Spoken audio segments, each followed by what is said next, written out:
bonjour, merci à tous d'être venus. Une fois de plus, pour certains d'entre vous, est-ce qu'il y en a qui ont fait tous les lancements de nez ici? Ah, c'est bien. Il n'y a pas que des rédacteurs de nez, c'est bien. Donc merci de nous rejoindre pour cette discussion voilà, à l'occasion du lancement de notre numéro 5. Donc la dernière fois qu'on s'est vu, c'était le numéro 4. S'il vous plaît. En octobre dernier. Donc depuis, qu'est-ce qu'on a fait en fait? Si on a fait des choses. Juste avant, donc le numéro 4, on avait publié le livre de Jean-Claude Héléna. Depuis le numéro 4, on a publié un livre de Dominique Ropion il y a quelques semaines, qui s'appelle Aphorisme d'un parfumeur, dans la collection Né Littérature, et on a traduit Né numéro 4 en italien. Donc on est distribué maintenant en Italie, dans une 50aine de points de vente. Voilà, pour l'instant, donc on a le français, l'anglais, l'italien, et allez savoir encore après. Oui, ou l'espéranto, je sais pas. Donc on est réunis aujourd'hui pour parler un peu justement autour du dossier central qu'on retrouve, le dossier central de Né 5, puisque vous savez, à chaque fois on a un dossier qui donne son titre à l'édition. Donc ce dossier central est consacré aux ingrédients naturels et synthétiques. On a envie de redire. Qu'est-ce qu'ils sont turbulents à côté, c'est incroyable. Ah oui, c'est fou. Non, mais c'est toi qui parles. Donc on a parlé un peu du naturel synthétique autrement que comme dans UFC que choisir par exemple. Donc c'est essayer de dire des choses intéressantes et aussi juste que possible. Donc on s'est entouré des meilleurs, voilà, tout simplement. Je suis entre eux, les meilleurs, ouais. Ils sont là. Ils sont dans le public. Donc on a avec nous donc Marc-Antoine Corticato, qui est donc le parfumeur créateur de la marque Parfum d'Empire, créée en 2002. Dans Wikipédia, c'est 2002. Donc c'est bon. Et puis donc Mathilde Laurent, donc parfumeur chez Cartier depuis 2005. C'est Wikipédia aussi. Après avoir travaillé chez Guerlain, et Mathilde qui a à cœur notamment justement de défendre un peu l'utilisation de ces matières synthétiques contre tous les préjugés que peuvent subir ou qui émanent un peu de ce côté un peu peut-être de mode qui voudrait que l'utilisation de ces molécules non naturelles soit dangereuse et non avenue pour le parfum. Je l'exprime peut-être pas très bien, mais ils le feront mieux après moi. Ils ont, au-delà du sujet, ils ont un point commun, c'est-à-dire que c'est vrai que plusieurs points communs, parce que dans le numéro 1, l'interview centrale était l'interview de Mathilde, hein, et le coup de cœur des parfums était Tabata vous, l'incontournable. Et dans le dernier numéro, on a un portrait de marque qui présente la marque de Marc-Antoine, Parfum d'Empire, et un des coups de cœur de la rédaction dans le cahier parfum et déclaration, le nouveau déclaration en parfum par Mathilde. Voilà, l'ancien déclaration étant de Jean-Claude Héléna, donc la boucle est bouclée, on reste en famille. Donc je vais... alors, est-ce que Patrice est là? Patrice Revillard, t'es où? T'es caché? Donc voilà, alors parce que juste je voulais dire quand même, comme on revient de Milan et c'était l'effervescence là-bas, parce que vraiment l'événement milanais c'était la création le relancement de l'Iris de Jacques Fatou, il a rougi un peu. Donc c'était quand même un événement, donc on est très fiers de ce qui se passe pour lui et pour Malmström et pour Johan et Marie. Donc voilà, peut-être que vous aurez peut-être l'occasion de le sentir ici. Excusez-moi, je parasite mon propre événement, mais je voulais le dire. Donc je passe la parole à Olivier, monsieur au 4 initial, là, au RPD, c'est ça? Je sais jamais qui c'est quand je regarde dans Nez. Et donc professeur, donc maître de conférence à l'université de Versailles, chimie, avec combien d'élèves ici? 2? Ah bon. Donc je te passe la parole. Désolé, je pensais pas faire aussi long. Merci Dominique. Et puis aussi un grand merci à Mathilde à Marc-Antoine d'avoir accepté de participer à cette table ronde. J'ai pas voulu, mais là c'est moi qui ai choisi le terme de table ronde. Enfin, table ronde, c'était Jeanne et Dominique. On n'a pas voulu que ça paraisse comme un débat, parce qu'il ne me semble pas qu'il y ait dans la créativité nécessité d'un débat, mais que ce soit réellement le partage de deux visions de la parfumerie, de deux créateurs, et ce qui, au-delà du fait qu'on aime énormément, aussi bien Mathilde que Marc-Antoine, c'est que ça permettait d'apporter deux visions différentes de la parfumerie, deux positions différentes dans la parfumerie, puisque Mathilde appartient, est la chef pour la création des parfums au sein d'une grande maison, qui ne fait pas que de la parfumerie, alors que Marc-Antoine, lui, est le démiurge, on va dire, puisqu'il s'occupe d'à peu près tout de A à Z dans cette marque Parfum d'Empire et qu'il participe également à la création de parfums pour d'autres marques. Donc ça permettait d'avoir un regard croisé, c'est plutôt un regard croisé qu'un débat qu'on va essayer d'avoir ce soir. Et on va évacuer en quelque sorte une question tout de suite, qui est la question du pour, du contre, le naturel, le synthétique, c'est bon, c'est pas bon, ça a l'air jeune ou pas. Il y a énormément d'articles dans le dossier qui vont aborder ça. La question va sûrement être en filigrane et au fur et à mesure de la discussion, peut-être que ça viendra, mais je voulais plutôt que ce soit axé sur comment les parfumeurs, une parfumeuse et un parfumeur, voient la séparation, s'il y en a une, je ne sais pas si au final il y en a une, entre les matières premières qu'on va dire synthétiques et les matières premières naturelles. Et il y a un des articles, ou deux même d'ailleurs, dans le numéro, qui montre qu'il y a un certain nombre de matières qui commencent à être un peu à la frontière entre les deux, des choses qui sont naturelles, mais tellement travaillées qu'on pourrait se dire c'est quand même artificiel dans le sens où l'homme a beaucoup travaillé. Alors pour démarrer, parce que je ne vais pas faire que parler, j'avais une question qui était peut-être un peu abstraite, c'est pour que les... Alors il y a beaucoup de gens, je pense, qui s'intéressent à la parfumerie ici, certaines personnes qui sont soit dans une maison de parfum, soit qui sont dans une école pour l'apprendre. Et ce qui m'intéressait, c'était de savoir si, mentalement, pour vous, il y a une séparation nette. Je ne sais pas si vous avez dans la tête un orgue virtuel, en quelque sorte, de vos notes. Et si vous avez une séparation nette, tranchée, ou comment ça se passe dans votre cerveau entre les matières premières naturelles et les matières premières synthétiques. Donc c'est moi qui commence. Bonsoir, merci de votre invitation. Non, il n'y a absolument pas, en tout cas dans ma tête à moi, on va voir ce qui se passe dans la tête de Marc-Antoine, j'en suis assez curieuse, mais dans ma tête à moi, il n'y a pas du tout de démarcation. J'ai appris les ingrédients à l'ISIPCA sans démarcation justement, à chaque fois comme des odeurs, sachant que certaines molécules sont aussi complexes que des naturelles, et que quand on est un élève parfumeur, en fait, on est vraiment foutu les premières fois, les premières séances de olfaction, de savoir si on sent un naturel ou une molécule. Donc du coup, pour moi, vraiment, j'ai appris tous les ingrédients à l'aveugle, les uns après les autres, sans jamais savoir s'ils étaient synthétiques ou naturels, et toujours en cherchant en fait quelle est leur utilisation potentielle. Donc pour moi, quand je travaille une formule, je choisis chaque ingrédient en fait pour l'effet qu'il va faire, comme étant le besoin à un moment précis de ma formule, et sans vraiment réfléchir une seule seconde à sa naturalité ou à sa synthéticité. Et Marc-Antoine ? Oui, je suis sur la même longueur d'onde, bien sûr. Donc, faire un parfum, créer un parfum, c'est donc, on le sait, raconter une histoire. Et donc, on va choisir ces ingrédients pour nous aider à raconter cette histoire. Donc, que ce soit naturel ou synthèse, au départ, on s'en fiche un peu.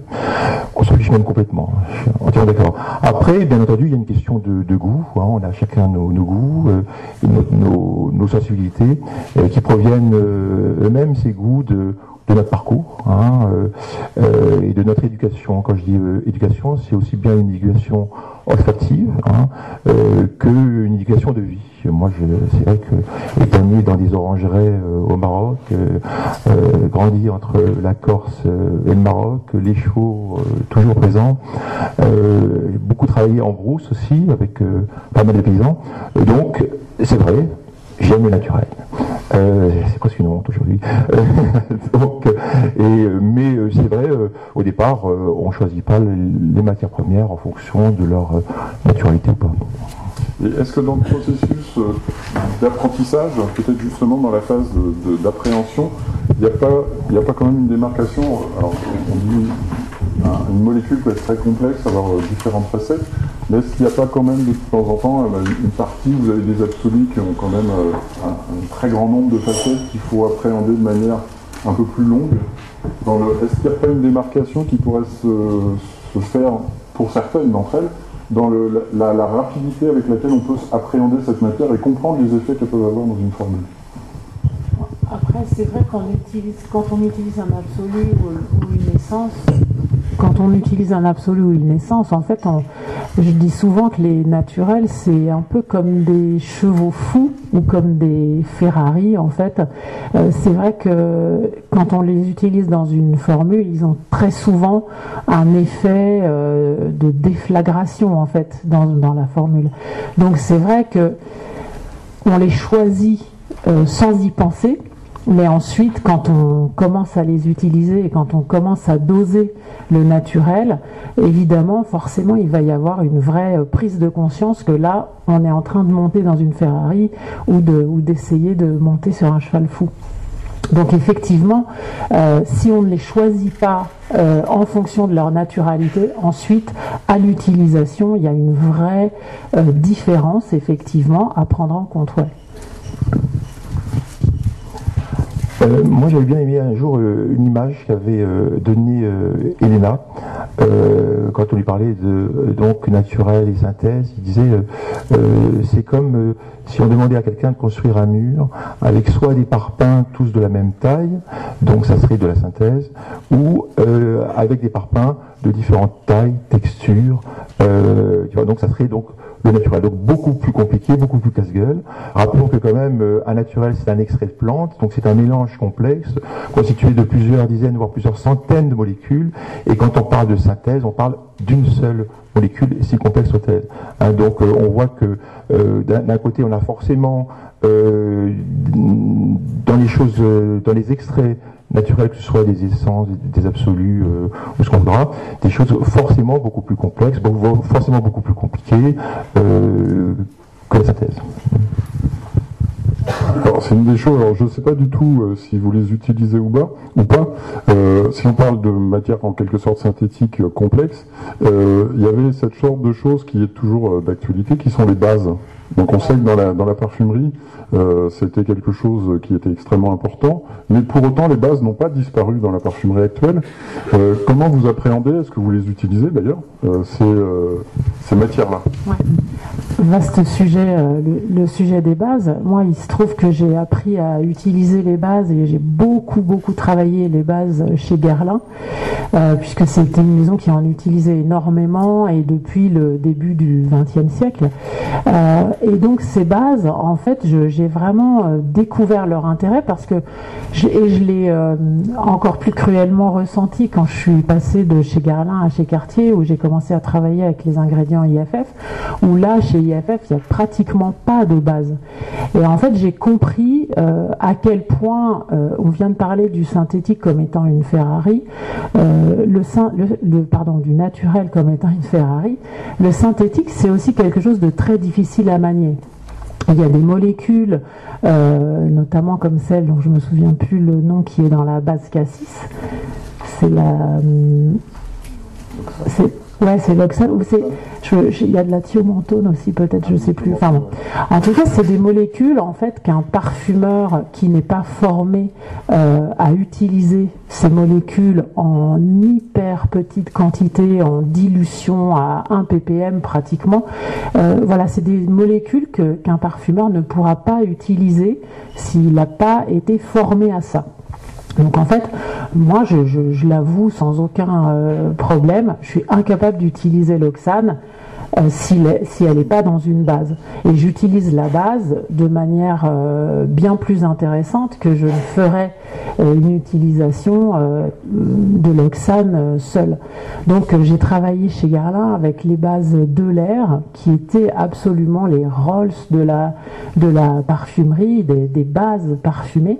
Et je peux vous dire que en étant chez IFF où j'ai plus les bases Delair, j'ai très souvent essayé de les refaire, essayer de les retrouver, essayer de reconstruire leurs effets et je n'y suis jamais arrivée.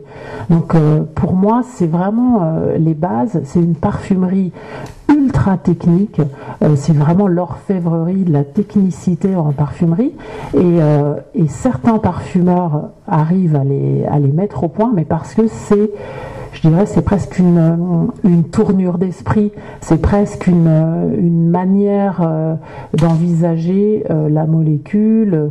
Voilà, c'est intellectuellement, ça n'a rien à voir avec la composition d'un parfum. Alors oui, aujourd'hui les bases sont beaucoup moins utilisées bien sûr aujourd'hui qu'il y a encore 30 ou 40 ans, notamment parce que la législation est là et qu'on veut savoir ce qu'on a dans notre parfum. Hein, et parfois les bases viennent un peu contrarier tout ça. Moi je pense que les bases, et notamment les fameuses bases de l'air qui sont effectivement les plus extraordinaires, on se retrouverait là-dedans, elles restent intéressantes pour s'en inspirer aussi. Et effectivement beaucoup de gens se sont cassés les dents pour essayer de refaire ça. C'est extrêmement technique comme tu l'as dit. Mais je pense par exemple au Prunol, au fameux Prunol, l'homme 83, etc.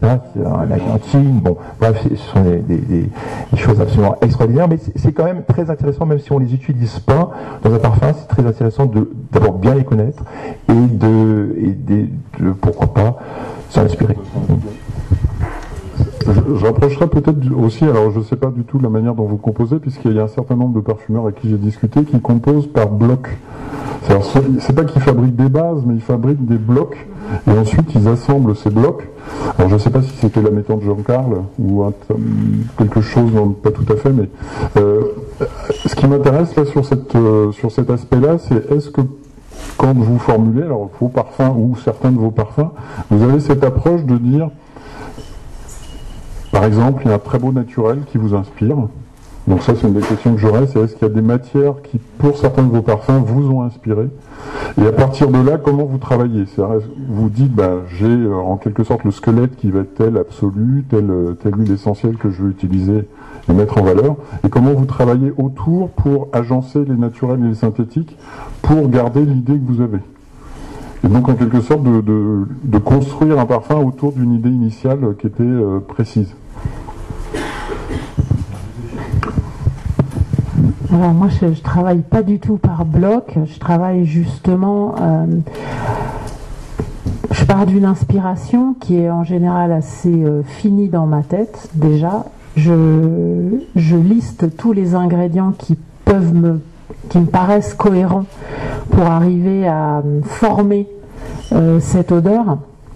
Et ensuite, en fait, je vais tâtonner et je vais plus fonctionner en ajoutant des petits éléments petit à petit. C'est pour ça que je disais tout à l'heure que chaque ingrédient, en fait, a été un besoin précis dans ma formule à un moment précis.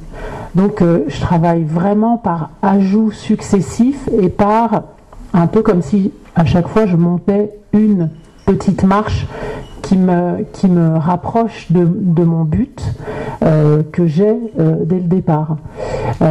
Du coup, la question c'était quoi? C'était est-ce qu'on a été inspiré par un naturel ou par un synthétique? Moi, je prends pas vraiment mon inspiration dans un ingrédient. Parce que du coup, en fait, ça serait très compliqué pour moi de commencer par un seul ingrédient et d'aller ensuite par itération et de rajouter. Voilà, pour moi, il y a vraiment, comme disait Marc-Antoine tout à l'heure, d'abord une histoire à raconter. En plus, je pense que c'est une des différences qui nous séparent, même si on a plein qui nous rapprochent, c'est que quand on est dans une maison comme la mienne, en fait, très souvent l'inspiration prend sa source dans la maison même. Et donc, en fait, on est beaucoup plus toujours en train de raconter une histoire de maison qu'une histoire d'ingrédients. Alors moi, donc pareil, j'ai jamais travaillé par bloc, hein, c'est impensable, toujours revenir à mon histoire.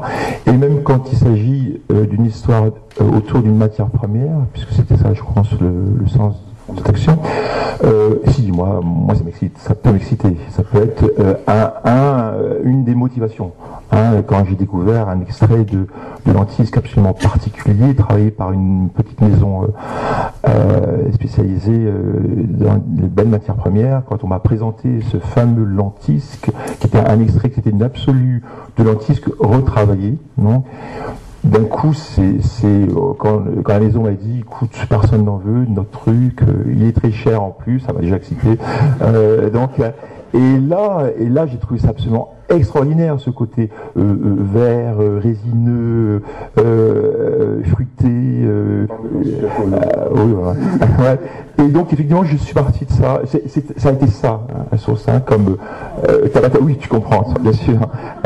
Et donc, ce qui ne veut pas dire que je vais me précipiter sur cet ingrédient, que je vais le foutre au milieu, je vais en foutre plein, et essayer de mettre des choses autour. Au contraire, c'est souvent ça qui arrivera en dernier. Hein, donc je dis toujours que je prépare l'arrivée de ma matière première de rêve, hein, et je commence souvent par de la synthèse, justement, parce que d'abord, disons-le aussi, hein, la synthèse permet d'avoir beaucoup plus d'odeurs différentes, hein, ça permet beaucoup d'apports techniques. La parfumerie, c'est quelque chose de très technique, et souvent on retrouve cette technicité dans la synthèse, hein, donc et on le sait très bien, synthèse et naturel sont complémentaires, blablabla. La synthèse est là pour mettre en avant le naturel, ce qui est vrai. Hein, et donc, donc c'est cet ingrédient magique, il arrive plutôt à la fin. Hein, mais ça peut être une source d'inspiration. Moi, je trouve que le naturel, on peut pas faire des grandes généralités, synthèse naturelle, on a besoin de tout, mais quand même, le naturel est d'une manière globale, si on veut le dire en deux mots, pour moi, il est beaucoup moins monolithique, effectivement parlant, monolithique, la synthèse est donc plus monolithique que le naturel. Et le naturel a souvent, pour moi, hein, des vibrations, une énergie, une texture qui me font vibrer, qui me font voilà. Et donc le naturel globalement a quelque chose de vivant. Et moi j'aime la vie. Mais la synthèse est incontournable. Voilà, je pense que on a tort toujours de confronter naturel, synthèse, hein, mais pour répondre à ta question, oui, le naturel, c'est quelque chose qui peut être, entre autres, hein, ça peut être différentes histoires, hein, histoires de sexe, de tout, et de plantes. Je voulais juste rajouter, pour commencer à enfoncer un peu les portes, qu'on parle toujours du naturel comme s'il était toujours bon. Et en fait, tu dis, c'est vrai, un naturel, ça vit, un naturel, c'est excitant. En même temps, encore faut-il que ça soit un bon naturel. Parce que moi, je vois passer des naturels décolorés dans lesquels il reste plus rien. Voilà, je vois passer des naturels absolument pas intéressants, parce qu'il a fallu baisser le prix. On voit aussi passer aujourd'hui tellement de naturels qui sont l'eau méthylogénol, des bergapténisés, voilà, bon, qu'à un moment, c'est pour ça que je trouve important de souligner ça. Il faut que le naturel soit bon pour qu'il soit une vraie Rolls-Royce, pour qu'il soit inspirant, sexy et tout ça. Il faut que ça soit un vrai bon naturel, pas complètement vidé de son sens. Et quelque part, du coup, moi, j'avoue que parfois, je préfère une bonne molécule à un mauvais naturel. Donc voilà, je pense que parce que c'est vrai que dans les pyramides olfactives, c'est ce que j'adore, c'est que en fait finalement, dès qu'on met un naturel, forcément il est bon. Alors que je suis désolée, mais quand on revendique une rose, un patchouli, un vétiver dans une pyramide olfactive, ça peut être un vétiver très bas de gamme, ça peut être un ersatz d'essence de rose. Et donc pour moi, c'est pour ça que la pyramide olfactive, j'en fais pas, j'en veux plus, et je la dézingue dès que je peux, parce que pour moi, elle repose sur absolument le mythe du naturel comme étant la justification absolue de la bonne parfumerie, comme si un bon légume faisait un bon plat. Voilà, comme moi je peux vous dire que vous me donnez les mêmes légumes que ceux d'Alain Passard et je vais vous montrer ce que j'en fais. Voilà, vous ne viendrez pas dîner chez moi à 200 € l'assiette. Donc pour moi, en fait, je trouve que c'est hyper important de venir un peu chahuter le naturel. Tout naturel n'est pas bon. Tout naturel ne sent pas bon et tout naturel ne justifie pas la qualité d'une composition, la qualité d'une création, certainement pas. Pour rebondir sur ce que dit Mathilde, effectivement, tout naturel n'est pas bon, mais il faut quand même reconnaître une chose, c'est que d'un point de vue marketing, et tu l'as dit avec la fameuse foutue pyramide olfactive que tout le monde veut d'ailleurs, clients et tout, le naturel, c'est quelque chose d'un point de vue marketing qui est vraiment très fort. On s'en sert beaucoup dans le marketing, tu l'as dit, on fait rêver avec le naturel et concrètement on sait que bon, il y en a de moins en moins. Hein. Et si d'un point de vue marketing le naturel est à la mode, hein, eh bien d'un point de vue olfactif, il n'est pas à la mode. Le naturel n'est pas à la mode. Quand on a des parfums qui sont très riches en naturel, le public, je ne parle pas de vous, public privilégié, hein. Donc je parle du grand public, comme on dit. Hein. Le grand public n'aime pas. Pourquoi? Parce que ils vous disent ça fait vieux. Voilà. Et quand c'est bourré de naturel, ça fait vieux, ça fait quand j'avais un jour, j'interviens à Ezipka, dans des enseignements, et je faisais sentir, c'était sur un iris, une bouteille d'iris, bref, et je dis aux jeunes, qu'est-ce que vous en pensez de ça? Regarde, ça sent la vieille. Oh, ah bon? Pourquoi? Ah, ça fait penser à ma mère, ma grand-mère, mon arrière-grand-mère, tout ça, ça fait penser au vieux parfum.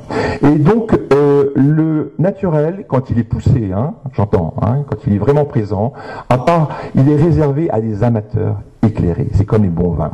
Hein. Sinon, le reste vous dira, ça sent la vieille, comme dirait l'autre. Hein. Donc, faut bien comprendre ça aussi. Hein, que donc, on en parle beaucoup de ce naturel pour des raisons de marketing, pour faire vendre. Concrètement, il y en a peu, très peu, et quand il y en a beaucoup, eh bien, les trois quarts des gens foutent le camp.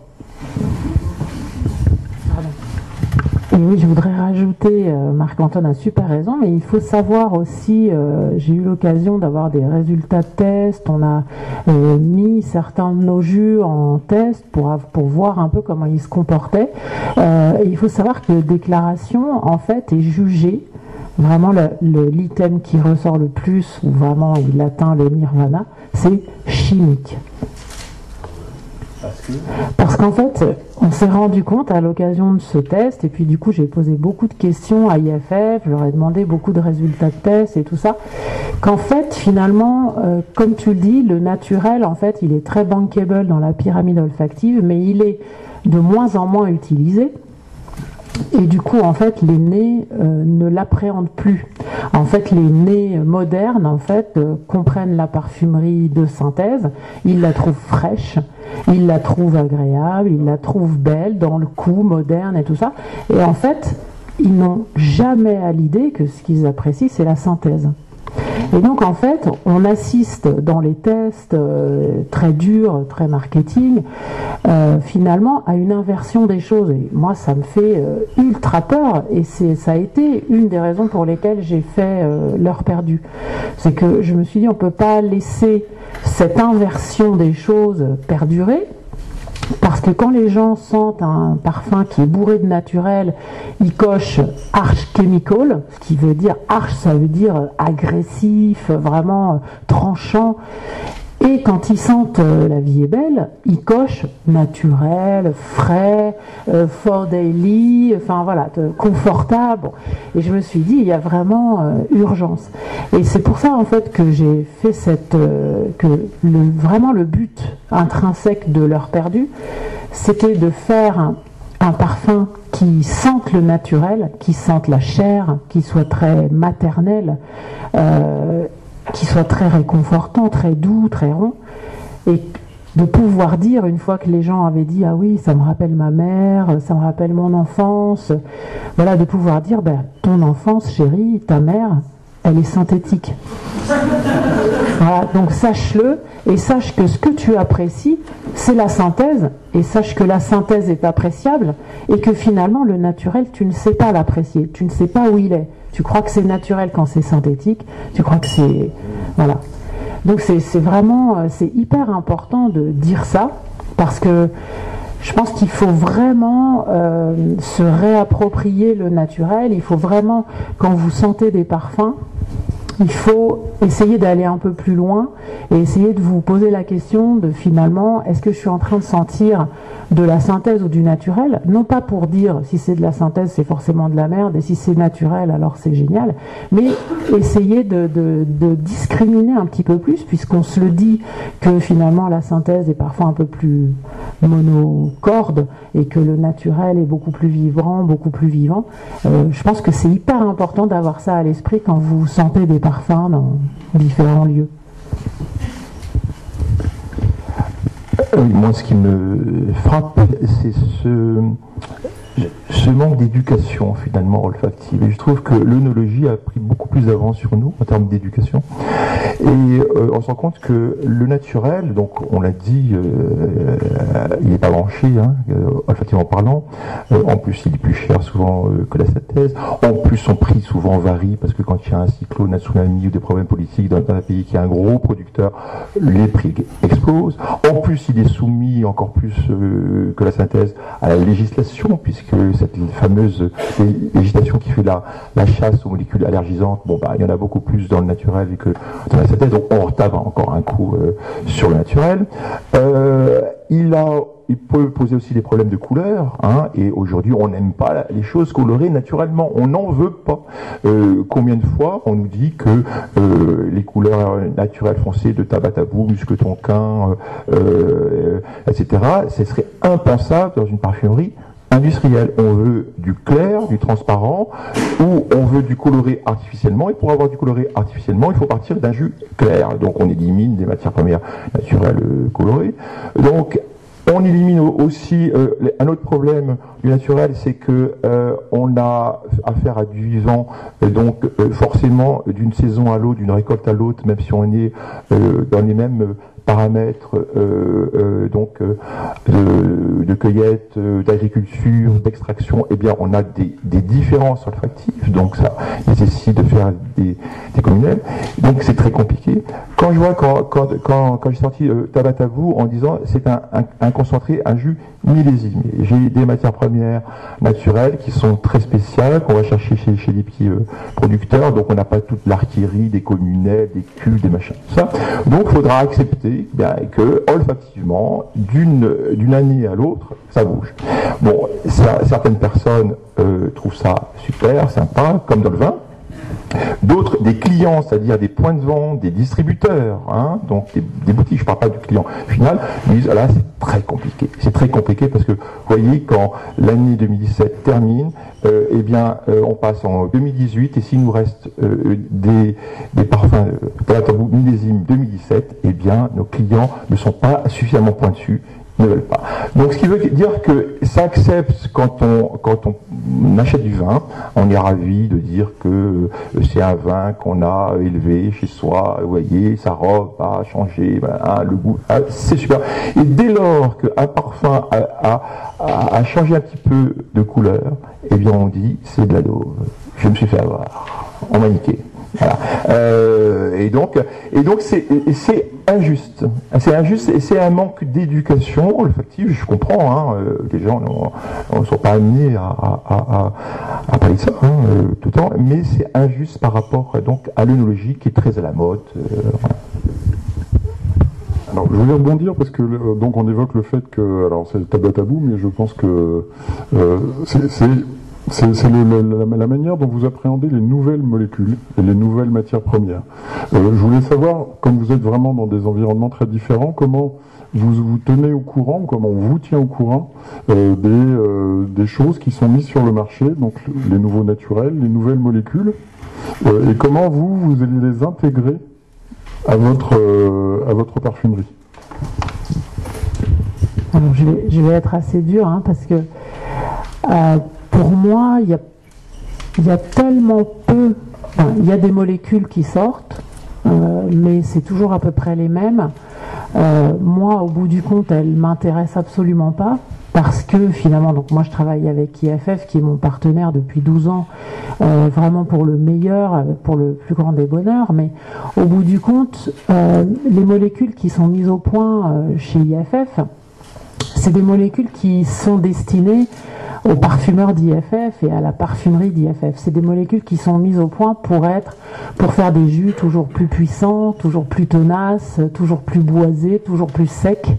Bon voilà. Donc moi, franchement, le énième boisé ambré sec qui sort et qui s'appelle je sais pas quoi if ou voilà, bon franchement voilà, ça m'intéresse pas. Maintenant je les demande, je me tiens au courant, on sait jamais, il peut y en avoir un qui est intéressant, mais pour moi en fait, comme je considère que la créativité ne vient certainement pas ni d'une molécule ni d'un ingrédient naturel, de même que la qualité, donc ça m'intéresse peu en fait. Donc c'est vrai que voilà, je me tiens très peu au courant, donc je les reçois, souvent j'attends un mois avant de les sentir. Voilà. Est-ce que ça rejoint ce que Jean-Claude Héléna disait, c'est que lui, au fur et à mesure des années, il a réduit sa palette, parce qu'il considère qu'en fait avec un volant, alors je ne sais plus à combien il s'est arrêté, mais c'est 200 dans mon souvenir. 200 à peu près, il considère qu'en fait avec ces 200 molécules-là, il est capable de faire toute la parfumerie que lui a envie de faire. Est-ce que ça passe un peu aussi comme ça pour toi? Alors pour moi c'est un peu différent parce que j'essaye toujours à chaque parfum, j'essaye d'explorer et de me mettre un peu au milieu de nulle part dans des notes que je n'ai jamais traitées et que je découvre en quelque sorte. Donc du coup pour moi en général une création ça correspond à justement des commandes de molécules par dizaines, mais c'est pas forcément les dernières sorties. C'est que à ce moment-là, si je travaille une note, je sais pas, une note un peu fruitée, je vais me faire envoyer tous les butyrates que je vais trouver dans le catalogue d'IFF. Si je travaille, je sais pas, enfin. Voilà, je vais prendre les molécules par famille. Voilà, donc ça m'est arrivé récemment de travailler des notes rosées. Je me suis fait envoyer tout ce qui avait phénylacétate dans son nom. Et du coup, c'est des heures et des heures aussi d'olfaction de molécules improbables. Parce qu'en fait, ce qu'il faut savoir, c'est que on dit qu'il y a 3000 ingrédients sur la palette du parfumeur.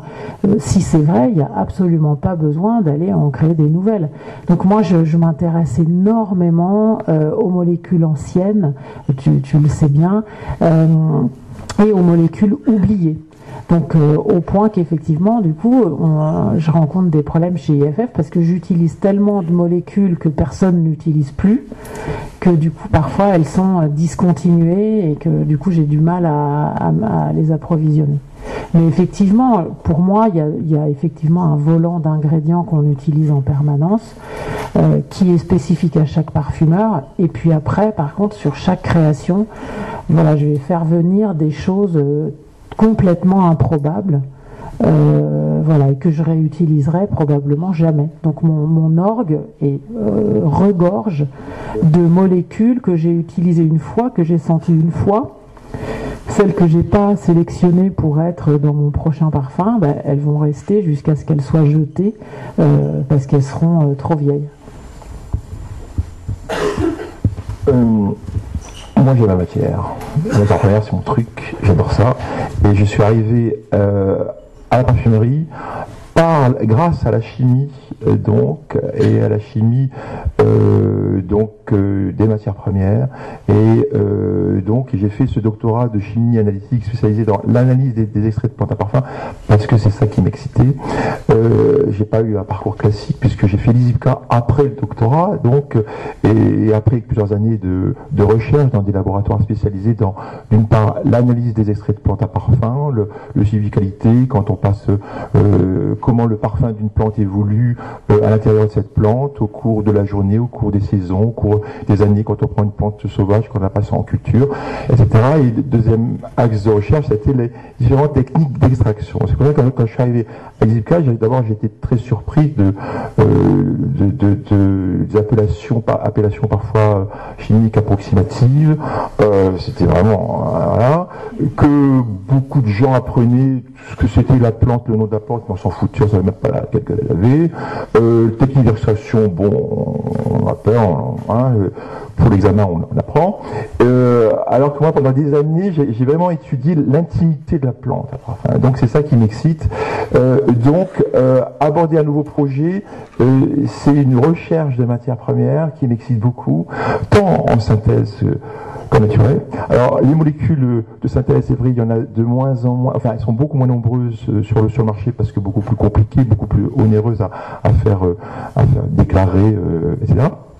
Mais effectivement, comme Ati, comme tous les parfumeurs, des commerciaux de ces maisons de matières premières qui tapent la porte pour prendre rendez-vous pour présenter des matières premières. Je voudrais quand même ajouter que dans le naturel, on a, suite au problème de législation, tout ça, on a d'une part les plantes classiques et d'autre part on voit arriver, ce qui est très intéressant, de nouvelles plantes qu'on n'avait pas hier.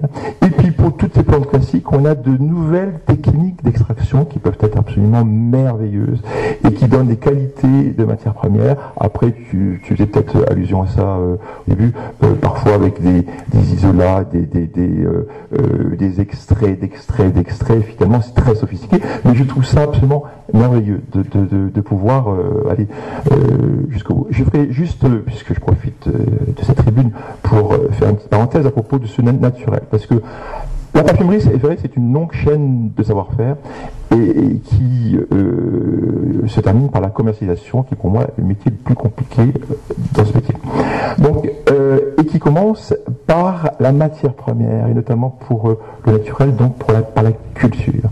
Et j'ai été très souvent choqué, puisque tout le monde parle de matières premières, de voir que certains groupes, certaines boîtes, certaines personnes qu'on va retrouver dans des Paris Match et compagnie pour prôner le truc, l'écolo, le respect de l'homme, venir étrangler des petits paysans en brousse, des gamins hauts comme ça.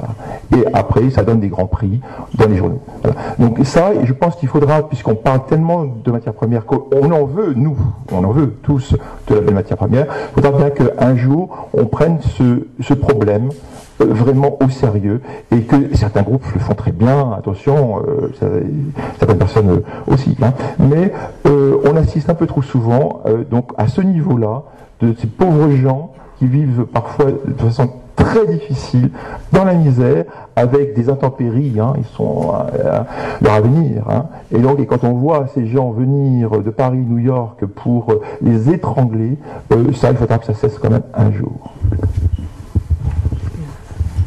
Je trouve que ouais, c'est super fort ce que tu viens de dire et effectivement on voit bien que certains groupes ont des politiques assez humaines, assez voilà, et d'autres pas. Et en fait, c'est vrai que ces derniers temps, il m'est apparu une chose que je trouve assez grave et en même temps, donc je profite de cette tribune. C'est ce que je disais à Jeanne tout à l'heure avant l'intervention. Il me semble qu'aujourd'hui ça paraît complètement fou, mais il me semble qu'aujourd'hui, acheter un parfum, c'est voter pour la parfumerie qu'on veut voir exister. En fait, c'est voter aussi pour, justement, est-ce qu'on veut du naturel, est-ce qu'on veut du synthétique, est-ce qu'on veut du naturel écologique, éthique. Voilà, je trouve qu'aujourd'hui, en fait, je suis étonnée souvent, tu parles de ces grands groupes, on sait à peu près, je pense qu'on est tous d'accord sur les mêmes, je suis étonnée de voir à quel point c'est facile pour eux de faire en fait ce nuage de fumée autour de la manière dont ils travaillent qui est tellement creuse, et je suis souvent choquée en fait que ça suffise au public pour acheter ces parfums.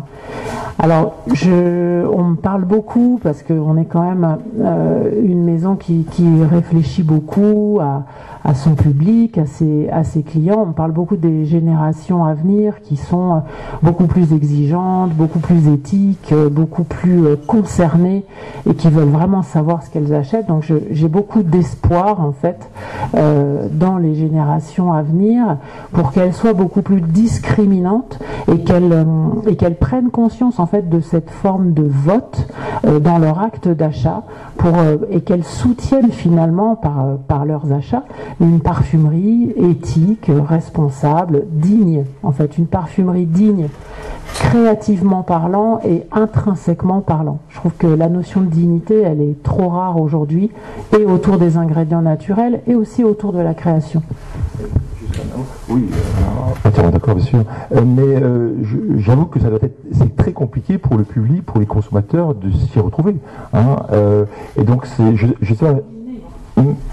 Quand on est né, on est un peu oui, non, et le même phénomène se passe dans la mode. J'ai pas mal de gens autour de moi dans la mode, où quand les marques revendiquent, il n'y a pas de gosses qui travaillent dessus, ils sont, on sait très bien qu'ils achètent à des boîtes qui sous-traitent à côté, où il y a carrément de l'esclavage. Hein. Donc, et puis on peut pas être ravi d'avoir des cachemires à 40 balles, hein, et se dire que on participe pas à ça. Donc à un moment donné, bon. Mais c'est compliqué, je pense, pour le public de savoir, parce que c'est quand on est là-dedans qu'on le sait et qu'on se dit mais comment ils peuvent oser aller développer leur prix éco-éthique. Et d'ailleurs, j'ai carrément développé une allergie à ça, alors qu'il y a des tas de gens bien. Hein. Alors, mais dès que je vois éco, machin, truc, hein, ça me fait non-vie. Hein, voilà. Mais c'est très compliqué. Donc je n'aime pas la solution, mais c'est vraiment un gros problème. Je pense que la solution, en fait, elle passe par nous. En fait, c'est aux parfumeurs, et moi, c'est à la limite, c'est un reproche parfois que j'ai envie de faire à mes pairs, c'est de parler trop peu de la réalité de leur métier. C'est la raison pour laquelle, en fait, quand je suis rentrée chez Cartier, en fait, je ne me voyais pas mentir. Donc c'est la raison pour laquelle j'ai décidé tout de suite, aussi parce que la maison était d'accord avec ça et que la maison m'a suivi, mais c'est la raison pour laquelle j'ai décidé de dire la vérité. Voilà, et je trouve que quelque part, justement, c'est ce qu'Edmond Roudnicka a dit bien avant moi, j'invente rien en disant que le salut viendra de la pédagogie et de la transmission, en fait. Donc voilà, pour moi c'est hyper important, c'est la raison pour laquelle j'ai à cœur de dire les choses, de dire la vérité justement sur la parfumerie, c'est parce que je pense qu'en fait c'est seulement comme ça qu'on arrivera à avoir une parfumerie plus digne, plus belle, plus responsable. Donc je pense que c'est de notre responsabilité de parfumeurs, de maisons de composition, c'est aussi leur responsabilité, et elles devraient toutes parler beaucoup plus, expliquer beaucoup plus ce qu'elles font, comment elles le font, et comment c'est éthique ou pas. Donc voilà, pour moi, c'est la responsabilité de cette industrie, justement, et de ses acteurs, les créateurs, voilà, d'expliquer les choses. Pardon d'insister lourdement, mais malgré toute la bonne volonté qu'on peut avoir, nous, créateurs, ça se passe souvent à la source. Et on ne sait pas si telle et telle maison, comment telle et telle maison de matières premières achète ces matières premières. Et donc, c'est sûr que c'est à la base, hein, dans les brousses, que ça se passe. Et le créateur, si humain soit-il, ne sait pas tout ça. Et c'est très compliqué. Et je n'ai pas de solution, mais il faudra bien qu'un jour, on trouve une manière ou peut-être une simple charte humaine. Finalement, on en revient toujours à la même chose. Il faut remettre l'humain au centre. Voilà. Mais je n'ai pas de solution, mais c'est compliqué pour le public de le savoir, même pour nous. Voilà, tout le monde n'a pas bouffé de la brousse pendant des années. Alors peut-être pour revenir sur... C'était en discutant quand tu avais présenté le CRI. C'est pour revenir, c'est la question du sourcing, mais peut-être sur un exemple beaucoup plus précis pour voir comment ça peut se passer dans ton cas. Puis j'aimerais bien qu'on revienne sur l'heure perdue parce qu'il y a le côté militant que tu as apporté qui était vraiment pour moi, l'heure perdue, c'est un étendard. Donc j'espère qu'on aura le temps de parler des deux. Je me souviens quand tu as présenté le CRI de la lumière, je pense qu'à peu près tout le monde ici le connaît, hein, tu as parlé du fait que le sourcing de l'ambrette qui est présente dans le CRI avait nécessité pas mal de travail de ta part. Et j'aimerais pour les personnes qui ne sont pas forcément familières avec ce que le sourcing, c'est-à-dire quand on veut choisir une matière première spéciale, comment ça se passe et comment ça s'est passé pour le CRI. Alors, en deux mots, pour tout ce qui concerne les matières premières de synthèse, c'est relativement facile puisqu'il y a de gros laboratoires, de grosses maisons, il y en a beaucoup, hein, mais on est collé. En ce qui concerne le naturel, moi, dès que j'aborde un projet, que ce soit le CRI ou autre chose, que ce soit autour d'une matière première naturelle ou pas, j'accorde beaucoup d'importance parce que ça me plaît à la recherche de tout ce qui tourne autour de cette note, comme un peu Mathilde disait tout à l'heure. Donc, à ce moment-là, j'emmerde tout le monde.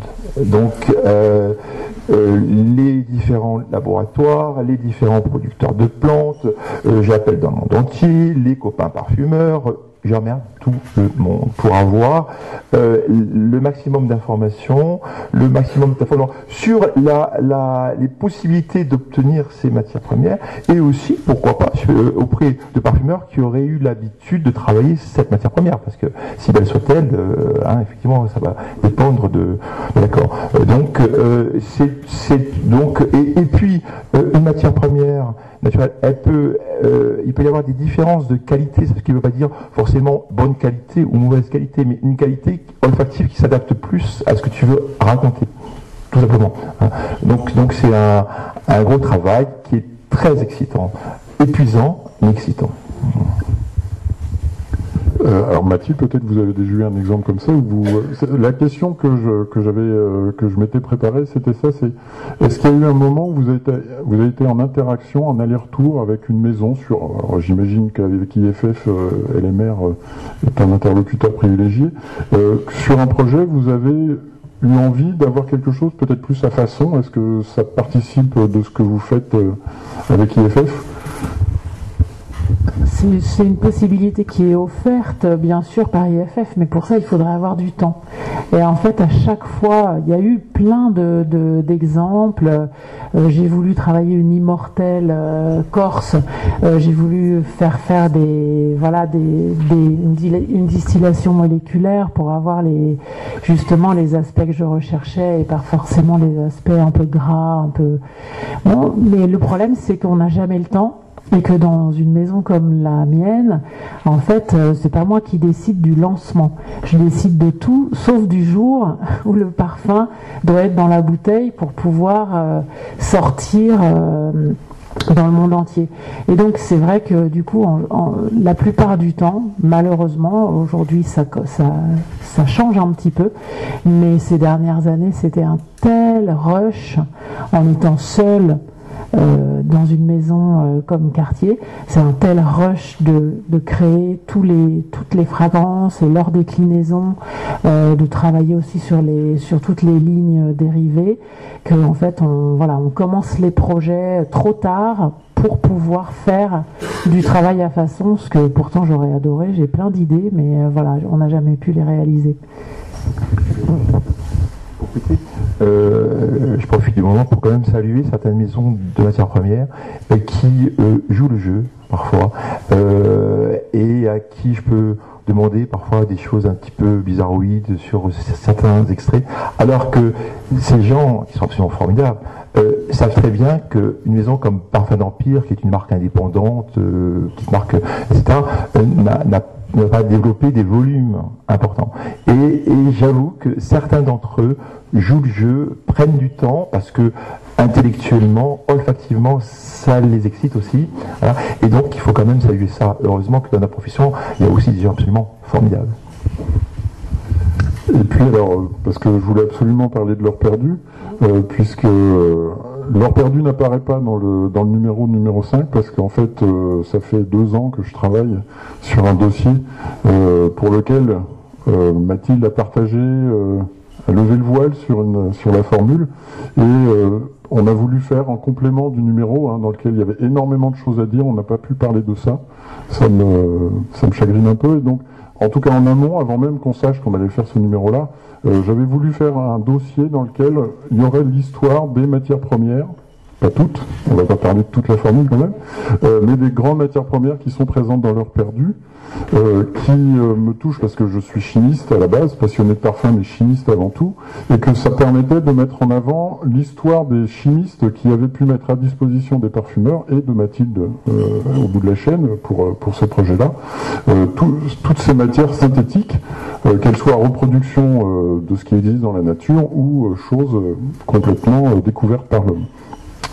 Et donc ça va venir après le numéro, on mettra ça en ligne pour qu'on puisse, parce que ça faisait partie aussi, je pense, de ce que Nez revendique, c'est-à-dire de militer pour une parfumerie créative qui ne se joue pas d'écran de fumée comme cela, dit on a du pavot bleu de l'Himalaya dans la formule, donc c'est le meilleur parfum du monde, non.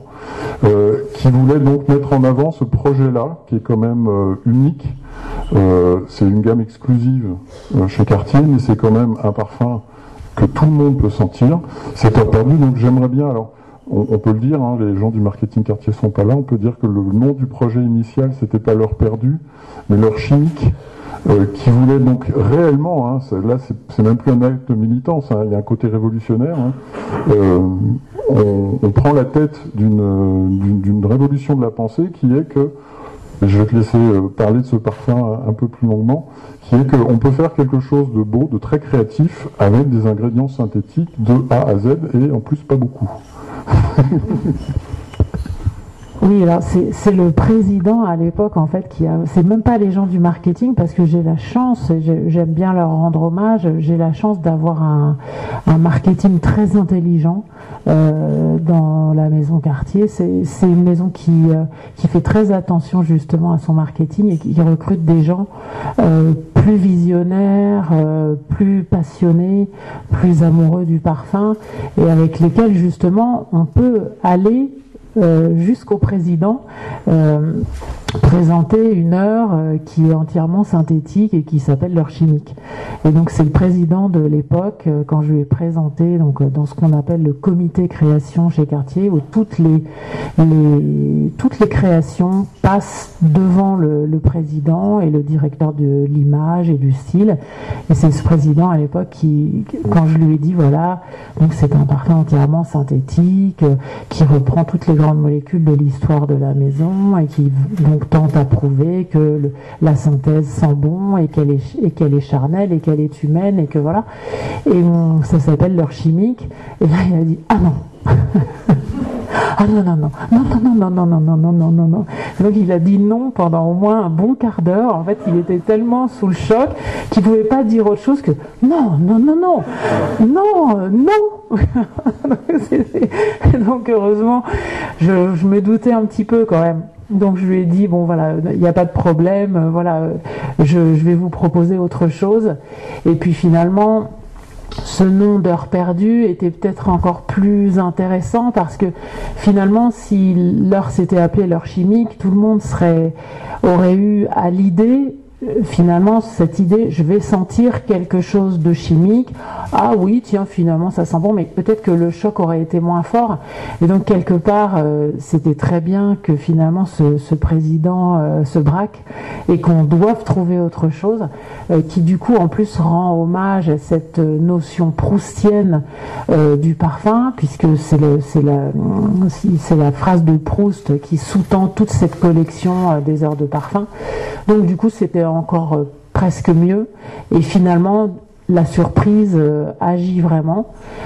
J'aime bien faire sentir ce parfum et laisser les gens vraiment se lâcher, dire que voilà, que ça leur rappelle leur enfance, leur mère, voilà, la vanille de leur enfance, la crème anglaise de leur grand-mère, voilà.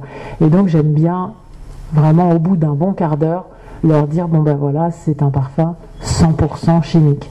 Et voir leur tête. Bon, c'est un grand plaisir.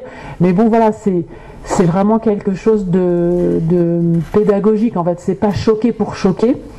Je dis très souvent qu'aujourd'hui, en fait, il y a trop, on voit trop de parfums qui pour être créatifs, en fait, ne sont que choquants. Moi, je trouve ça très important d'être créatif justement en essayant d'aller utiliser des molécules de l'histoire, de montrer que tout n'a pas été dit en fait sur les ingrédients qui ont été découverts en 1901 ou en 1850, et qu'il y a encore des choses à en dire. Pour moi, c'est ça la créativité. C'est certainement pas, c'est tellement facile. J'ai souvent dit que le métier du parfumeur, c'est pas de faire une rose avec de l'absolu de rose.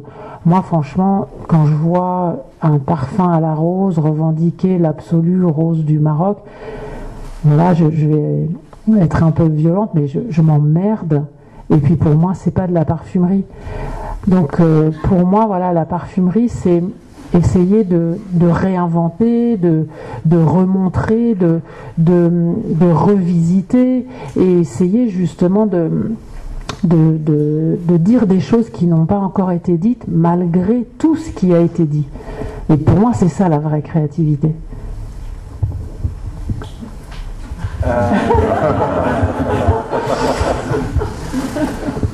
J'aime beaucoup l'heure perdue. Ça ne m'étonne pas, Mathilde a un vrai talent. Après, c'est des questions de goût. Hein. Moi, du 100% nat, 100% le truc, on l'a dit au départ, hein, c'est pas ce qui nous intéresse d'abord, c'est raconter une histoire. Donc, effectivement, moi, à un moment donné, dans ma vie, j'ai pas beaucoup formulé pour l'aromathérapie, donc 100% naturel, biologique, donc ayatollah à fond.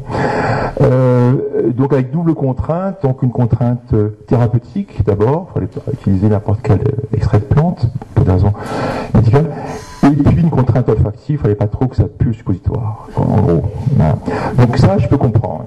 Après, des partis pris 100% machin ou 100% truc, ça ne m'excite pas, je te dis. Hein, mais c'est uniquement personnel. Moi non plus. Hein. Oui. Moi non plus, ça ne m'excite pas. Mais je trouve qu'il fallait le faire. Voilà, parce qu'il y a un côté... J'ai compris. Oui, tout à fait. Mais, on pose la question me concernant. Moi, ça m'emmerde. Vraiment, le truc, moi, c'est l'émotion. Alors, j'ai compris avec pas mal d'amis parfumeurs, avec mon psy aussi d'ailleurs, que en fait, quand je formulais pour ma propre marque, pour Parfum d'Empire, eh bien, je n'avais, et c'est un luxe fou, c'est le luxe fou de ma vie, hein, que je paye très cher d'ailleurs, c'est que je n'avais que l'histoire en tête, mais pas du tout une cible de les mecs, pas mecs, filles, garçons, tel âge, hétéro, homo. Je m'en tape. Je me dis, j'espère que ça va plaire à quelques personnes. Voilà. Donc, j'avoue que c'est un luxe inouï, un luxe qu'on paye au quotidien, parce qu'on est une TPE, très petite entreprise, 5 personnes, il faut gérer le sourcing jusqu'à la commercialisation, en passant par le choix du nom, des codes couleurs, de la législation, tout ce qui est ça, tout. Donc, mais c'est un choix de vie. Et je me dis, je veux pas me mettre ces contraintes-là, parce que ce sont de vraies contraintes, hein, d'arriver à faire ce travail-là. Voilà, donc c'est qu'une question de goût, voilà, c'est tout. Oui, peut-être pour finir, j'avais vraiment un point très précis, mais parce que ça fait partie de deux parfums récents ou plus ou moins récents, et c'était pour parler d'une matière qui est très triturée, c'est le patchouli. Parce que, alors patchouli, c'est une essence qui existe depuis l'Antiquité, hein, et qui est de plus en plus travaillée. Alors soit l'huile essentielle de patchouli qui est retravaillée, redistillée, tout ce qu'on veut, soit même maintenant obtenue par biotechnologie. Mais je voulais prendre ce prétexte-là de cette matière. Alors il y a 2 articles, hein, il me semble, dans le nez qui évoquent le fait que ça fait partie typiquement des matières premières qu'on ne peut plus appeler naturelles, qu'on ne peut pas appeler encore synthétiques parce que ça sort pas d'un alambic de chimisme, mais c'est tellement travaillé par l'homme que ça n'est naturel que la source, hein, ça a vu une fois une feuille de patchouli, et pour le Clearwood, pour le coup, non, même plus. Et ça me donnait l'occasion de parler de parfums que j'aime énormément. Alors on va reparler du cri. Le cri de la lumière, puisque tu nous avais parlé du fait qu'il y avait une qualité de patchouli assez particulière et qui était indispensable, qui t'avait été indispensable pour faire ce cri. Et ça me permet aussi de parler de l'envol, qui pour moi est un des parfums masculins c'est une révolution douce, je sais pas comment on pourrait dire, et qui pour le coup est un travail sur le patchouli. Ça c'est quelqu'un qui est rédacteur pour Nez qui m'a ouvert les yeux là-dessus, et je trouvais intéressant de savoir comment tu as travaillé le patchouli dans ce... Alors je voulais moi personnellement savoir quelle avait été l'idée initiale de l'envol et quelle importance avait le patchouli dans sa formulation. L'idée directrice de l'envol, comme je l'expliquais tout à l'heure, en fait, c'était l'hydromel. En fait, j'avais beaucoup travaillé sur les psychotropes, tout ce qui était des produits, des drogues douces. J'ai beaucoup étudié à ce moment-là le club des hachichins, en fait. Et donc il y avait cette idée de boisson ou de substance psychoactive. Et puis petit à petit j'ai dérivé, et j'ai rencontré l'hydromel, qui est la boisson des dieux. Enfin bon, je ne vais pas reprendre tout le cheminement, parce qu'il y en aurait pour des heures, mais donc le point de départ était l'hydromel, et donc c'était un travail sur le miel, sur le vin de miel. Et donc c'était vraiment le thème central. Je voulais avoir l'aspect très doux, tout en étant animal du miel, mais je voulais, dans le vin de miel, en fait, on a le côté phénylacétique qui est complètement occulté, et on n'a que l'aspect ultra floral du miel. Donc c'était ça le point de départ. Et pour parler du patchouli, tu disais, voilà, on est dans des naturels qui deviennent presque des synthétiques. Moi, j'ai coutume de dire souvent que, pour moi, de toute façon, ce qui est naturel, c'est seulement la fleur, j'ai envie de dire, ou la feuille, ou le bois. Oui, une feuille, c'est naturel, oui, une fleur, c'est naturel, mais pour moi, un absolu ou une essence, ça n'a rien de naturel. C'est de toute façon quelque chose que l'homme fait, enfin c'est de toute façon une installation, c'est déjà une chimie, on est bien d'accord. Donc pour moi, qu'on pousse très très loin la distillation moléculaire ou pas encore, de toute façon, c'est comme si c'était erroné cette appellation naturelle synthétique, puisqu'aujourd'hui on a des molécules qu'on trouve dans la nature, donc elles existent bien.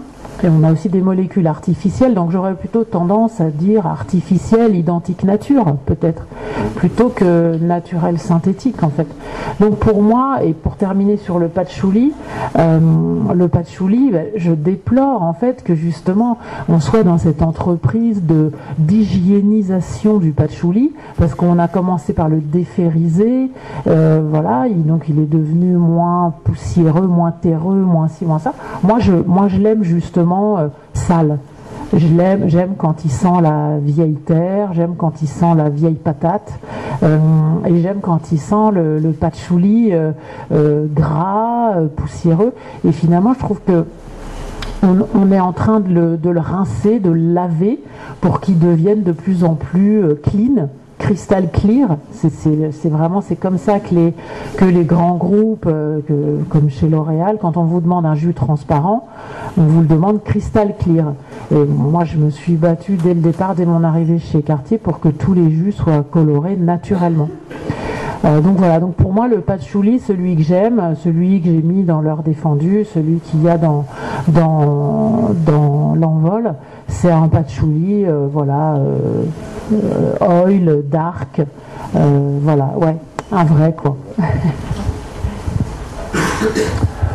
Oui, moi aussi je préfère celui-ci, le patchouli brut, qui sent un peu la bête. Oui, et je travaille souvent avec celui-ci. C'est vrai qu'il n'est pas à la mode non plus, hein, puisqu'on le veut transparent, light, cristallin, etc. Donc je l'utilise beaucoup parce que j'aime toutes ces notes animales, ambrées, etc. En revanche, pour le cri de la lumière, donc je voulais faire un travail différent et exprimer cette transparence, cette lumière d'un jour nouveau. Donc c'est un peu psy, hein, c'est perso. Donc de repartir sur quelque chose de nouveau, donc comme l'aube, quand le jour se lève. Et donc il me fallait des choses transparentes. Ça n'est pas transparent au sens actuel du terme de tout ce qu'on sent. Donc la graine d'ambrette était quelque chose pour moi dans ma tête, c'est ce qui avait le plus cristallin, le plus clair, avec un côté un peu alcoolisé comme ça, associé à la lit de vin, c'était bien, etc. Et puis un fond, je voulais un fond vraiment chypré. Et dans le chypre, effectivement, il y a cette mousse de chêne, bien sûr, il y a ce patchouli. Et un patchouli brut dans ce travail-là, ça m'aurait tout foutu en l'air, parce que je voulais cette légèreté, cette transparence, cette lumière, et donc j'ai travaillé pas mal autour de ces patchouli nouveaux, donc nettoyés, pour avoir la note boisée patchouli sans avoir le côté sale. Pour une fois, je voulais pas me jeter dans le sale, mais dans quelque chose de lumineux, de propre. Un chypre moderne, comme ils disent. Chypre moderne parce qu'effectivement, dans un accord chypre, ce patchouli brut avec une mousse de chêne, je me suis dit, ils vont dire, ça sent la vieille. Hein. Donc... Alors je continuerai bien sur plein d'autres choses, mais je pense que on va remercier vraiment énormément Mathilde et Marc-Antoine, et puis vous, hein, pour votre patiente attention.